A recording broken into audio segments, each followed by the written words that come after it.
Hi, everyone. Thanks for joining me tonight. I'm a few minutes late.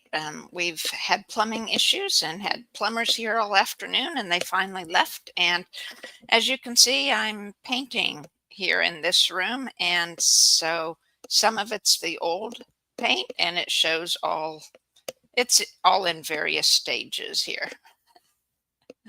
And so, anyway, um, it'll feel good when it's all the new paint, and it'll feel more cheerful and lighter. And so that's great. I welcome that change. The vibes of color is awesome.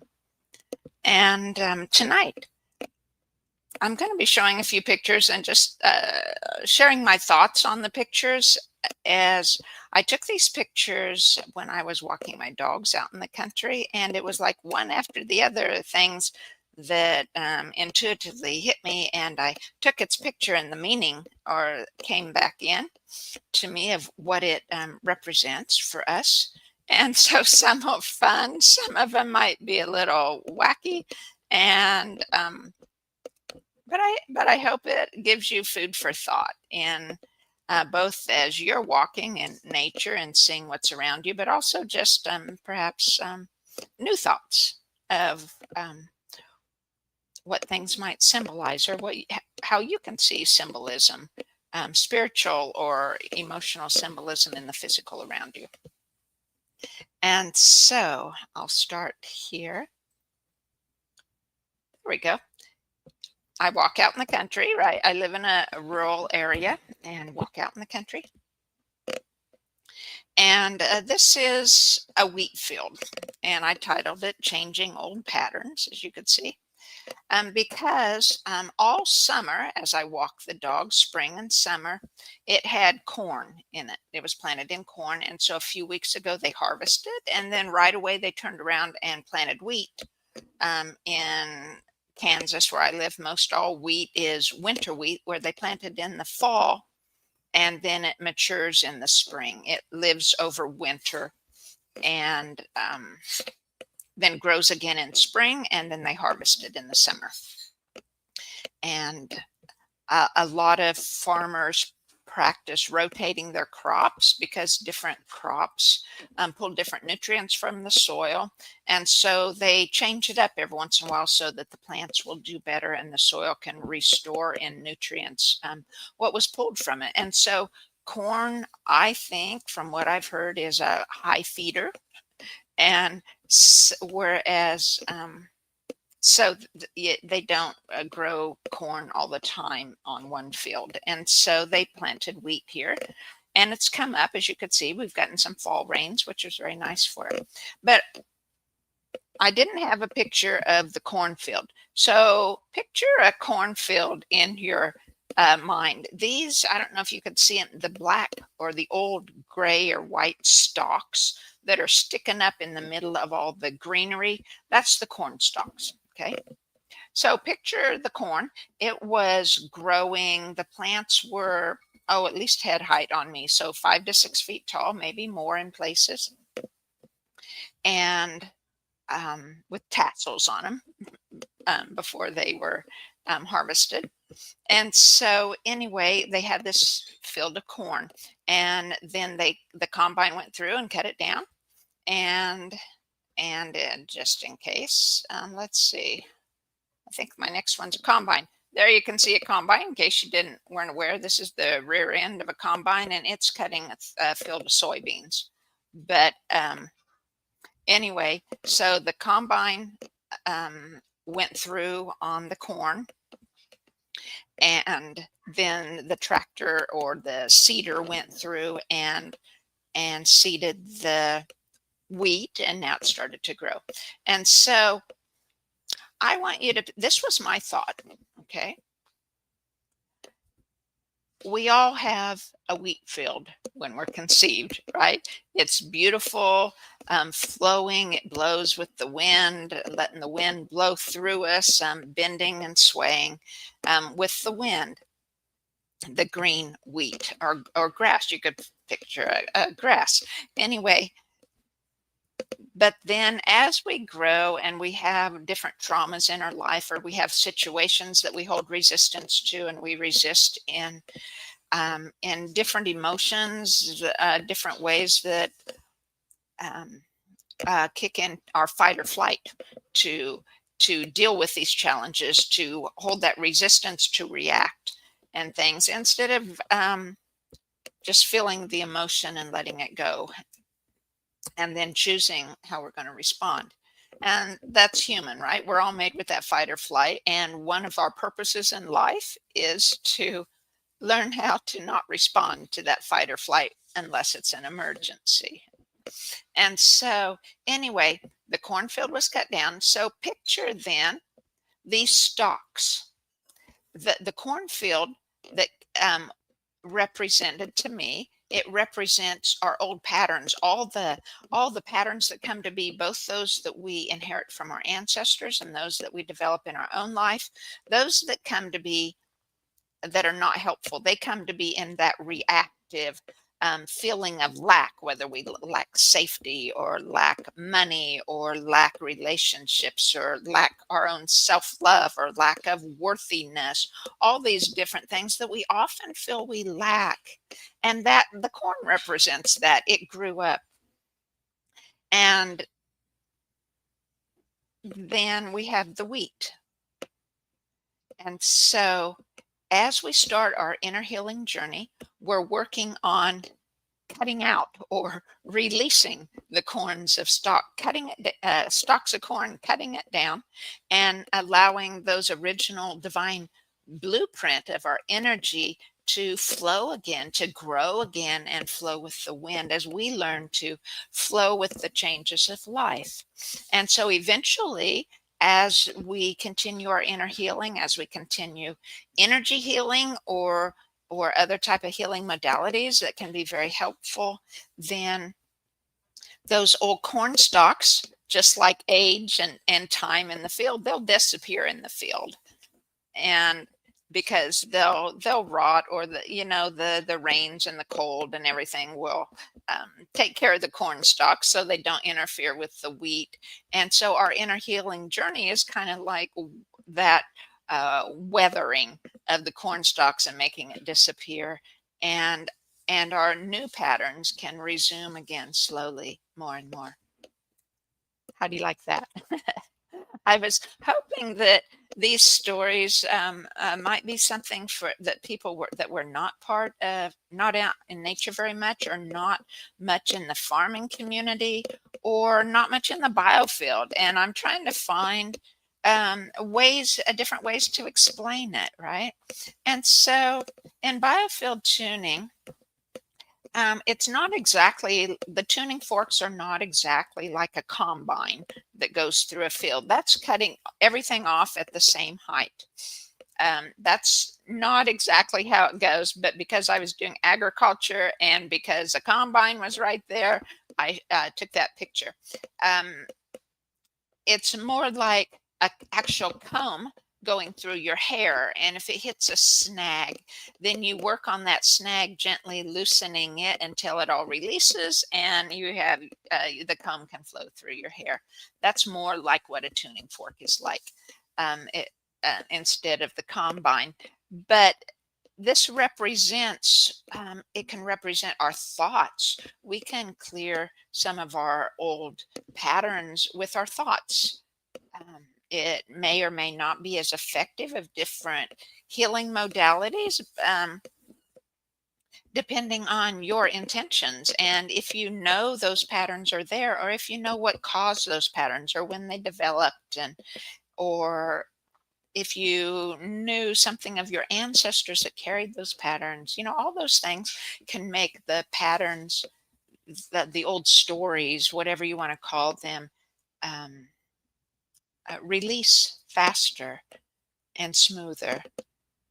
And so, anyway, but picture this as coming through the biofield, just like our thoughts, or a tuning fork is combing through your hair, and it's clearing a pathway, right?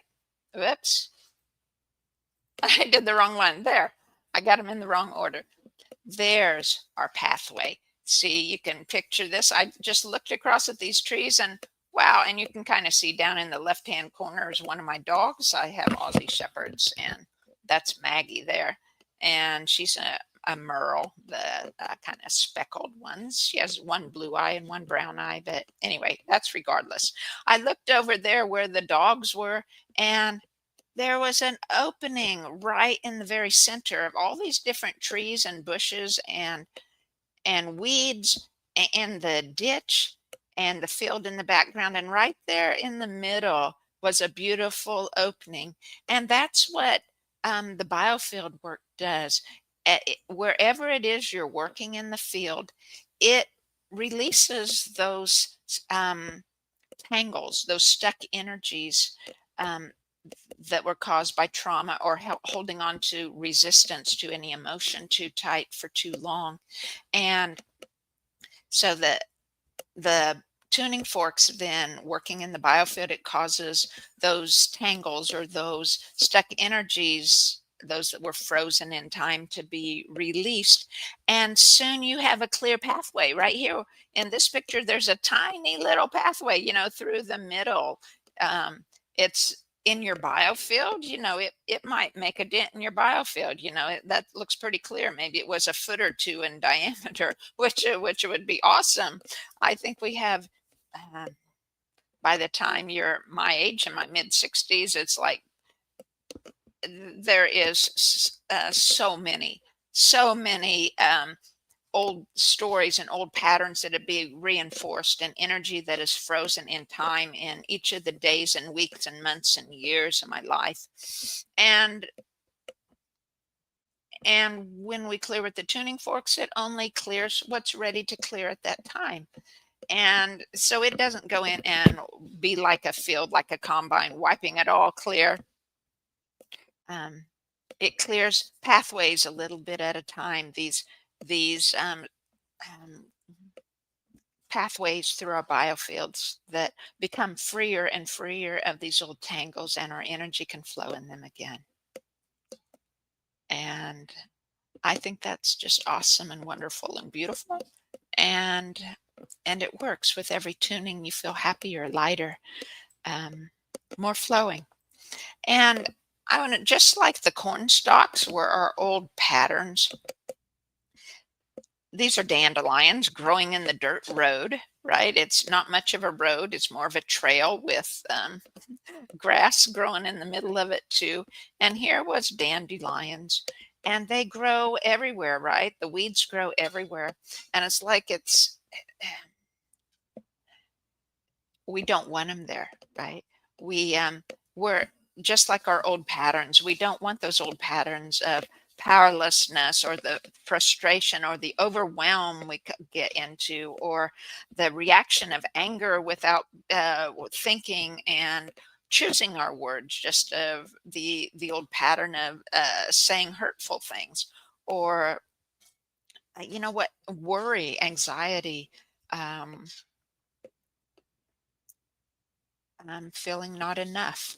All these patterns, they're like weeds. They're like those corn stalks that grow throughout our biofield. And they grow easily. They grow everywhere. It's so easy to have that stuck energy, that those tangles, those um, patterns that are frozen in the times of our life. And we can resist those patterns, then, then it probably makes the patterns worse, because then you add resistance to the resistance that was frozen. And again, uh, I recently learned the phrase from my feng shui instructor of be a tree, right? Let those emotions flow through you. For 30 to 90 seconds. It only takes a short while for the energy to stick, to become frozen in time. And so it only takes a little bit of allowing, just feeling those emotions. And we've learned to think of them as scary or harmful or yucky or whatever we react to in that resistance. But it's just emotions, and all emotions are there to give us feedback on what's happening around us and how we feel about it so that we can make the best choices and listening to our spirit and make the choices that are best for us. And they happen, all the those frozen patterns happen, or the weeds happen as we feel that resistance, and in that fight or flight. It can be, most of the time it is low grade, chronic. It's not very often in the scheme of life is it's panic of something where your life is in danger. Most of the time it's chronic, low grade of worry or regret, or general anger, or feeling powerlessness or sadness, all sorts of emotions. And now I lost my train of thought. So those are our weeds, and we need to be a tree. Remember to be a tree and just breathe and let those emotions blow through us like the wind blows through the trees.